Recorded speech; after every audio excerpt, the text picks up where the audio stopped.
Welcome back. Why is that bat the same too? What did she mean by the bat was the same? I had no idea what she was talking about. Indeed. What are you saying? I mean, why is even the bat the same? I don't understand what you mean at all. Say it clearly. Even still, Lena didn't turn around. After inhaling deeply, she screamed. Same. I mean, why is even the bat the same as Satoshi-kun's? Satoshi? Being... Huh? Question marks. Upon hearing that name out of the blue, I became dumbfounded for a brief moment. By Satoshi, did she mean the student who transferred out last year? Could it be? No, that couldn't be. Then I had tried to cover it up by saying he transferred, but Oishi-san told me quite clearly that he was missing. He was the student who sat at my seat up until last year. He was believed to have been demoned away by Oyashiro-sama's curse. I didn't know the details about his disappearance.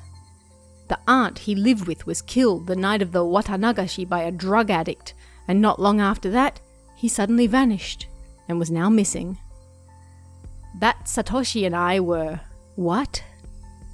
My gaze fell to the bat in my hands. Could it be Satoshi Hojo? It was a bit difficult to see, but that was what was written on the white tape at the end of the bat. I see. So this was Satoshi's bat. This was Satoshi's bat. Congratulations, we're 2 minutes in and you've already repeated the same thing for 2 minutes. Since nobody was using it, I borrowed it. That's not a problem, is it? That's not it. The way Dena said that made it seem like this bat was something that should never be touched. I'm not sure you can infer that from someone's tone of voice, but okay. Like it was some sort of offering at a shrine. That doesn't make sense, Keiichi. Or a memento of the deceased. I could only stand there, perplexed and unable to respond. Then I continued speaking without waiting for a reply. Why is it that you're doing the exact same thing Satoshi-kun did when it happened to him? The plot thickens. Then I was talking about more than just the bat belonging to Satoshi. It was the same with Satoshi-kun. He joined a baseball team, but he didn't really like baseball. What does that have to do with me? Satoshi-kun also suddenly started walking around with a bat one day. He joined a team, but he wasn't the type to play sports. That's awful judgmental of you, Dena. What about it? I closed my mouth before I could say it out loud. Listen carefully, Keiichi. Dena is trying to tell us something important. Can you hurry it up then? God, the waffling.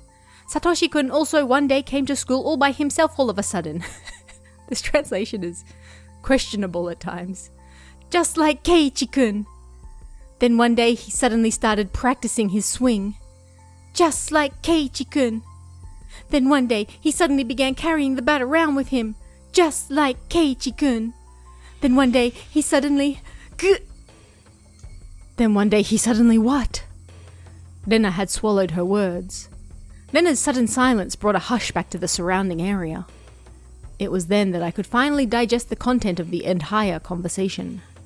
She was saying my chain of actions was exactly the same as Satoshi's. Yes. What was the meaning of this? Up until just now, I'd forgotten all about Satoshi. I had never paid much thought to him in the first place. Not only that, I didn't even know anything of what he'd done. My actions today should have been my own creation, after all the planning I had done. That is just a really weird thing to say overall. But they had been the exact same as Satoshi's? Question mark. Then Satoshi, no, more importantly, if both Satoshi and I acted the same, then there was a really good possibility that what happened after would be the same. Lena, that day, what happened to Satoshi? This whole conversation is so stupid. Lena knew. She knew what became of Satoshi. Satoshi, Satoshi, Satoshi, keep saying it. No, comma. Forget about what happened to a guy in the past. Lena knew what was going to happen to me. Answer me, Lena. Satoshi, what happened to him? With that, I grabbed Nena's shoulder violently and forcibly turned her around to face me. As I faced her, I felt a jolt travel through my entire body. I told you, Keiichi-kun. It was that person that I didn't know. At least, it definitely wasn't the Nena Ryugu I'd been talking to up until now. The voice just now didn't have a trace of trembling or emotion that it had had before. Had. The amount of regret I felt for turning her around so carelessly was unsurpassed. There's so many things in this that are just... It feels like it's a brand new sentence. I've never seen that combination of words used before. That gaze that pierced like a cold needle, the smile on her face that invoked an image of having been carved out by a knife. It's so silly. Chills went down my spine. My mind froze under a layer of... Rhyme? What the heck is rhyme? Huh? What? Nani? Both of Nena's eyes pierced through mine, leaving me unable to look away. As if to remind me of the fear from that time before, Nena brought her face close to mine, so close that I could feel her breath. Her face had filled my entire field of vision. Then her sharply shaped lips grew even sharper, like the curve of a crescent moon. She grinned.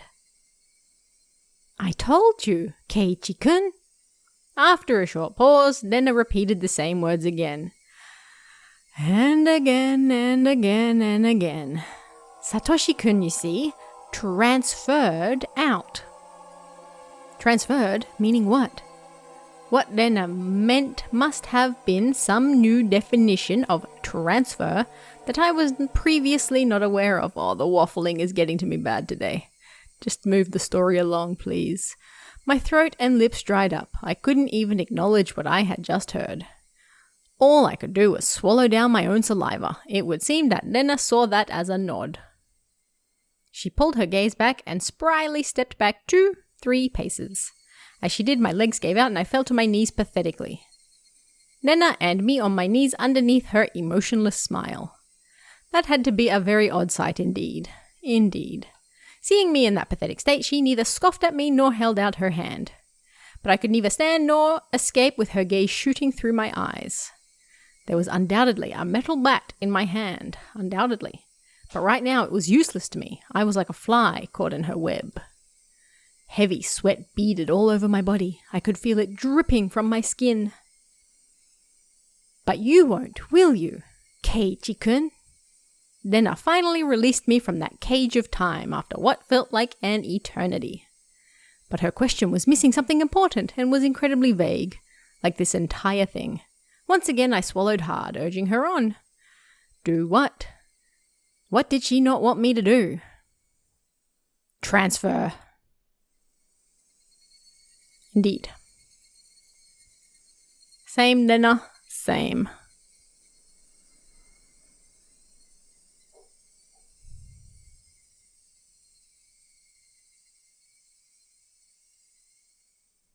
Pinch hitter. Nice. Satoshi and I had what? All my well-planned actions throughout the day turned out to have been nothing more than a reenactment of what Satoshi had done. Satoshi. Had he really been in the same situation as I was now? The friends he had gotten along with had changed suddenly, and for no reason, at least none that I had noticed, planned to kill him. What? Then, fearing for his life as I am, he got a bat to protect himself and carried it around every day to practice his swing, ? And then one day, suddenly, he transferred. My blood went cold, causing a prickling sensation to course through my veins. Starting near my heart, it radiated outwards from the top of my head to the soles of my feet, chilling every part of me without recourse. What did she mean by transfer? Ah!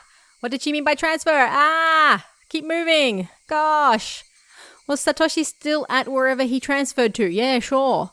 Was he the only one who would be able to understand me? Maybe. Would he be the only one to tell me why I ended up like this? Probably not. More importantly, where did he transfer to? Oh, what did she mean by transfer? What did she mean by transfer? She means shut up, Keiichi. Before I knew it, I was at my front door. Is that his house? It looks like a giant church. The frigid knob was hard to turn. They made me say that just now. Was nobody home? It wasn't that odd of an occurrence. I reached into my pocket and pulled out the single key attached to my fur seal keychain. I stepped into the entryway. Just as I was about to take off my shoes, a chill ran down my spine. Again and again and again. Someone had entered right behind me, like a classmate messing around, standing right up against my back. You're kidding, right? It had to be my imagination. Logically speaking, it was impossible for someone to be able to hide their presence within my personal space all the way through the door. But there was undoubtedly someone behind me. Hey now, Keiichi. Hey now. How do you know they're there, even though they're behind you? Because I could hear the sound of flowing hair. That doesn't make any sense, Keiichi. There's no other reason I'd hear that sound.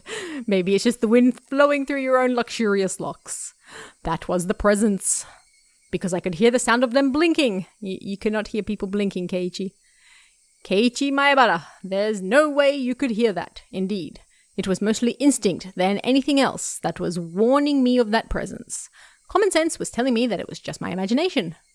It was just my imagination. There was nobody behind me. I began to raise the mental image of an eerie figure standing behind me. But at the same time, I asked myself, if there was nobody, then what was I feeling?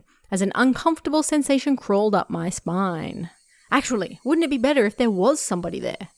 If there was nobody there when you turned around, would you be able to accept that? I'd be able to answer all those questions just by looking behind me. Seriously, Keiichi, just do it. Just do it! But I didn't have enough courage to even do that simple task. Then shut up. Oh right, I could try speaking to them. Keiichi.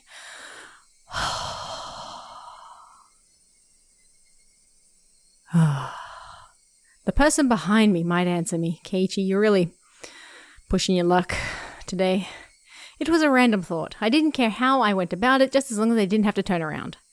If I had calmed down and thought about it, I would have known that it wouldn't have solved anything. Who is it? I spoke in such a hoarse, broken voice that I couldn't believe it was my own. I could almost feel them contemplating their response. I felt it. There's no way I should be able to do that. Keiichi, stop waffling. Oh my god. Calm down, Keiichi. It's all in your head. Ah. That time I was certain I heard it. You know, I feel like this started not quite as waffly. Like the story moved. It's a long story, but it moved constantly. And now I feel like the last 2 hours of this has just been like taking me back to Umineko, where we were just repeating the same thing over and over and over and over to pad the length. And it's driving me nuts.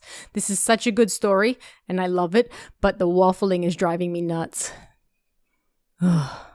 Anyway, as if hesitantly trying to answer my inquiry, I was certain I could hear the sound of somebody inhaling.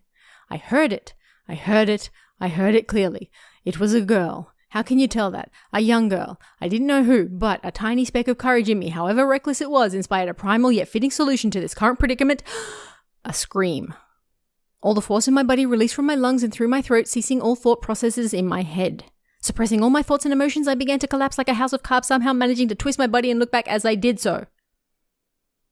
It was definitely there. Right there. Somebody was there. Until the moment I turned around, until I brought the area behind me into my field of vision, they were definitely there. Falling face up, my eyes traced the remnants of the presence suspended in the empty space. It couldn't be. They were invisible. They looked like they weren't there, but they were actually still standing there. ? As I screamed, all the emotions I was holding back burst free in a violent wave. However, I was decidedly calm as my emotional dam collapsed. My emotional dam. The turbulent wave of pent-up emotions was skillfully diverted into a torrent of aggression. The emotion was definitely required to extricate myself from the bizarre situation happening right in front of me. In my state of heightened lucidity, I entrusted my body to the fury. The metal bat held firm in my right hand, as if drawn there by a magnet. A mid-level sweep would be the hardest attack to dodge. I remembered reading something like that from a book about swordsmanship or something. Rah! I brandished my will to fight. The after-image of that amalgamation of metal flashed as it swung from left to right, beating against the entryway. Good job, Keiichi. The bat slammed into the right wall, the tip rebounding violently. Very calmly, I transferred the force of the rebound into a sweep to the left. Kablamo! The door of the shoe cupboard was split into pieces. Good job. Those two swings whiffed through empty space. Whiffed. But they seemed to have a great psychological impact on the enemy. I could feel the panic emanating from that space. The attack wasn't the only thing required. I extracted the bat from the cupboard as it was embedded in, and screamed as I spun my entire body around in a large arc. Roar! My screams shook the air, imbuing my ferocious swing with even more destructive power. Kablamo. Crack. Without mercy or restraint, my violent strike, with certainly fatal force behind it, shattered the top of the cupboard. None of my attacks struck the enemy, but my ferocity had certainly seemed to impact them. Breathing heavily, my entire body soaked in sweat, the invisible enemy, there, but not there, dispersed. When I was certain that the enemy had retreated, I locked the front door and latched the chain. No way had it only feigned retreat and was now inside my house. Once again, I channeled my aggression and searched the house for the presence, but it was gone. I had succeeded in fending it off. Yes, Keiichi has certainly lost the plot. At that moment, the tension drained from my body and I let out a deep sigh of relief. All of the emotions I'd been holding back chaotically merged together and began to flood out. A hodgepodge of fear, accomplishment, and disbelief all mixed together and began to flow through my body. Unable to deal with each individual feeling, I beat them all back with the strongest. Exhaustion. Same. Even in this moment, I remained composed. After checking that all the doors throughout the house were locked, I went up to my room on the second floor and closed the curtains. I straightened my back and tilted my head back a little. After clearing my mind of all my idle thoughts, I managed to calm down even more. What was that at the front door? There was definitely something there. Thinking about it, maybe it was just an apparition I dreamt up in my confused state, but I really didn't think that was the case. Calm down, Keiichi Mayabara. Compose yourself. But no matter how calmly I thought about it, what just happened wasn't a figment of my imagination. It was obviously a supernatural phenomenon, and without a doubt, something was behind me. It wasn't some sort of illusion I saw amidst my confusion and disorientation. Proof? I had just one piece. One piece. When I asked who is it, they inhaled as if they were about to answer. That sound had clearly reached my ears. The situation I was in right now was still unclear. Either I'd been possessed by the supernatural phenomenon known as Oyashiro-sama's curse, or this was a ruse by the villagers who believed in it and were imitating it. Either way, their motives were unclear. The roundabout way it had been done was also still a mystery. If it was perpetrated by humans, that would mean admitting that it was Nena and the rest of them doing it, but it would be solvable. Oishi-san and the rest of the police would surely arrest my enemy. Good luck with that. But if it was a manifestation of Oyashiro-sama's curse, I wondered what would happen. Oishi-san very clearly declared that curses didn't exist. At that time, those words were pretty dependable, but as things were now, with the rising possibility that the perpetrators were not human, he suddenly seemed quite unreliable. If I told Oishi-san that this was the work of Oyashiro-sama's curse, what would happen? I couldn't imagine his reaction, but it would go without question that a void would expand rapidly between myself and Oishi-san. Why can't he just speak like a normal person? With me having so few allies to begin with and not being able to confidently declare whether or not this was a curse or not and why the sentence is so long, there was no merit to doing that. I'd better keep the facts of what just happened at the doorway to myself. It would be better if I didn't add what happened here to the memo behind the clock. There was still the ever so slight possibility that I was actually confused when I thought I was composed, and I was just going berserk in the entryway. Berserk. How wonderful would that be if that was really what happened? ? I would be able to refute Oyashiro-sama's curse. But if I denied Oyashiro-sama's curse, then that would mean admitting that Nena and the rest were perpetrators. Stop saying the same thing over and over again. If I said that Nena and the rest weren't the perpetrators, then that would mean believing in Oyashiro-sama's curse. By denying both of those, I would be admitting that I myself was losing it. Yes, Keiichi, you are. The three options from which I couldn't choose became a trilemma of sorts. Trilemma. They mixed together and formed a whirlpool in my mind, making my head spin. Once again, I straightened myself and leaned my head back slightly to cool myself down. It's so wordy. Calm down, Keiichi. Accept what has actually happened as reality. There needs to be like an actual skip button, not just this skip button, like skip all the nonsense. Stop thinking about anything more than that. But I couldn't help but think of it. How wonderful it would be if it turned out I was delirious. You said this already. Yashiro-sama's curse wouldn't exist and I would be the bestest buddies, etc. I would have to be crazy. That would be the first time in my life I'd ever wish for such a thing. Oh my goodness.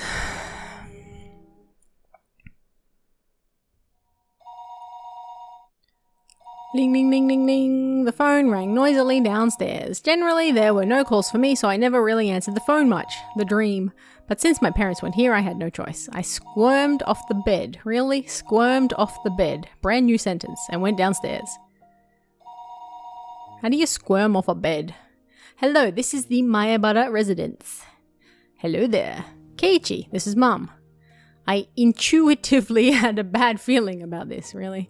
It was because I thought she was going to ask me to go out and buy some things. So I took the initiative. What? I don't mind having instant noodles for dinner. There's still a lot of them. The other day we went out as a family and bought a whole case of cup noodles. Wow. Congratulations. I wanted to get a bunch of different kinds actually, but they refused since the individual packs were expensive. So instead I got a whole case of the mega size pork bone and ginger flavored ones I liked. That does sound good. But my parents don't like strong flavors and didn't touch any of them, so the cupboards were still full. So you see, there really isn't a need to go shopping, right? Keiichi, I'm not asking you to go shopping. Both Mummy and Daddy have to go to Tokyo right now because of work. Mummy and Daddy? Really? Huh? Right now? This was really abrupt. No, we're already here. Get wrecked. We left this afternoon. It's quite a distance to Tokyo from Hinamizawa. Gunning it full speed down the highway would still take 6 hours.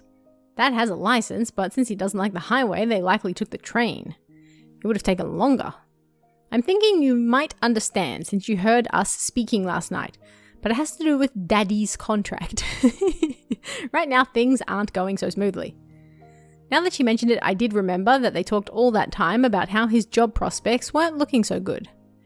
Daddy is really sensitive about things like this, so if we leave things as they are, it will affect his work. Part of my father's particular fragile artistic personality, his emotions changed as easily as the fall sky. What? You could also just say he couldn't take criticism. Well, that's a bit harsh. But something like that can be done over the phone. Keiichi, this is your father's job, so can you support him a bit, please? Seriously. Anyway, it's just faster to talk about it in person, so there wouldn't be any misunderstandings. I feel that. As their son, there was nothing more I could say once they started talking about work. So, we'll be back tomorrow night. Keiichi, will you be fine on your own? It's not like I'll die or anything. Ha ha! I mean, what? Keiichi, you shouldn't speak so lightly of dying. If there's something troubling you, just talk to us. I believe Mummy will be able to help you out. That's a little weird, Mummy. Mummy, Daddy, yesterday I did bring up if I died rather abruptly, so I supposed they were a little worried.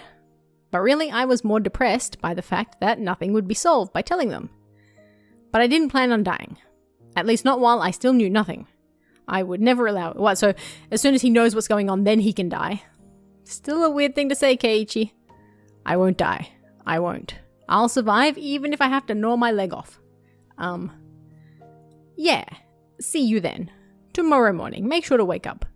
And eat your breakfast. No, Mum, I'm going to never wake up again. And don't forget to take a bath and brush your teeth. Yeah, see ya. You're not my supervisor, Mom. The call ended like that. Sometimes my parents went off to Tokyo for business meetings. These things happen. But Tokyo was far away. They normally did things by phone. The times they did go were normally planned out in advance. It never happened this suddenly. I couldn't say that those circumstances didn't feel strange or rather unnatural. Anyway, I only needed to recognize the reality of the situation. That tonight, I was the only one in the house. Dun, dun, dun! That when my parents came back from work, I'd be gone. Missing. Vanished. Looking back on the series of events of the previous 5 years involving Oyashiro-sama's curse, it wouldn't seem that strange at all. Come to think of it, it was getting pretty late. I didn't think it was good that the only light in the whole house was from my room on the second floor. It was the same as broadcasting to the enemy that my parents were gone and this was their chance. First, I ran to the living room, flicked on the lights, and turned on the TV to a reassuring volume. Next was the study. I similarly turned on the lights and some music. With this from the outside, it would look like my parents were here. Once again, I went through the house checking to see if there was anything left unlocked. Keiichi, their car is probably not in the driveway, so people are going to realize. When I saw the veranda and the laundry still hanging out there, I went pale.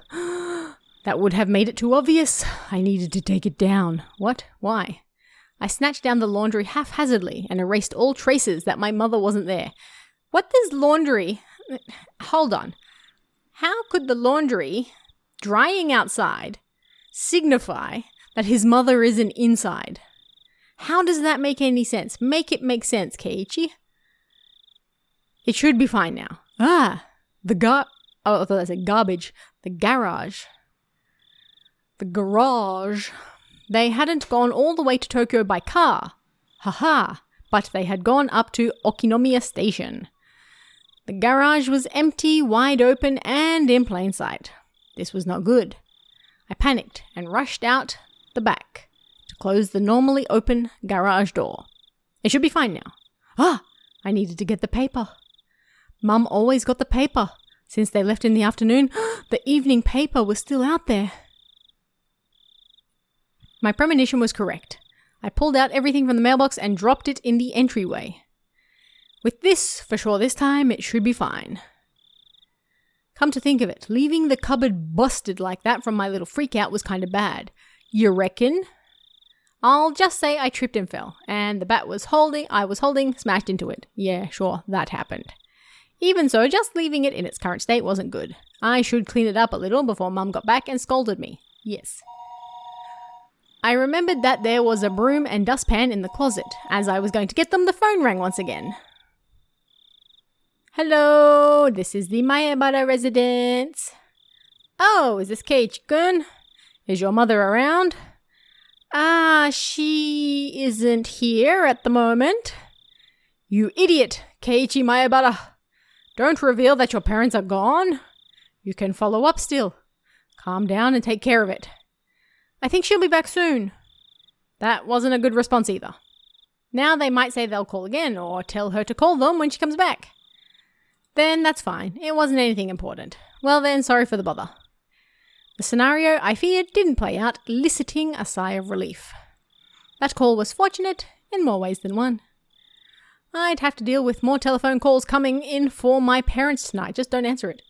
I was somehow able to deal with the phone call just now, but I couldn't continue to rely on such poor improvisation. I needed to make up a good story to explain that my parents were home but couldn't answer the phone at the moment. They were making tempura and couldn't step away right now. That wasn't good enough. They were sick and went to bed because they weren't feeling well. Was that going to be safe enough? I was thinking about it on the way back to my room when the phone rang once again. It was like they were calling because they knew I was going to lie. I didn't want to pick up, but I knew I had to. They suspect my parents weren't here. I should have just taken the phone off the hook under the pretense that I didn't realize that it was. But since the phone rang, I had to pick it up. I prepared myself and lifted up the receiver. Hello there. I stopped announcing that this was the Maebara residence. I had no reason to be kind to someone I didn't know the identity of.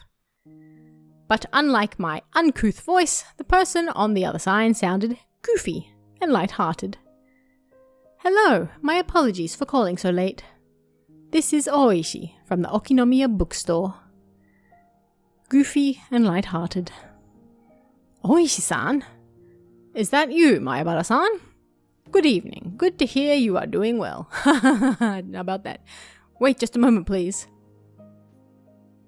I grabbed the portable handset and rushed up to my room with it. It was the same, no matter where I was, since there was no one else home. But I wanted to be in the spot that just felt a bit safer when talking on the phone with Oishi-san. Alright, we're going to end this episode here.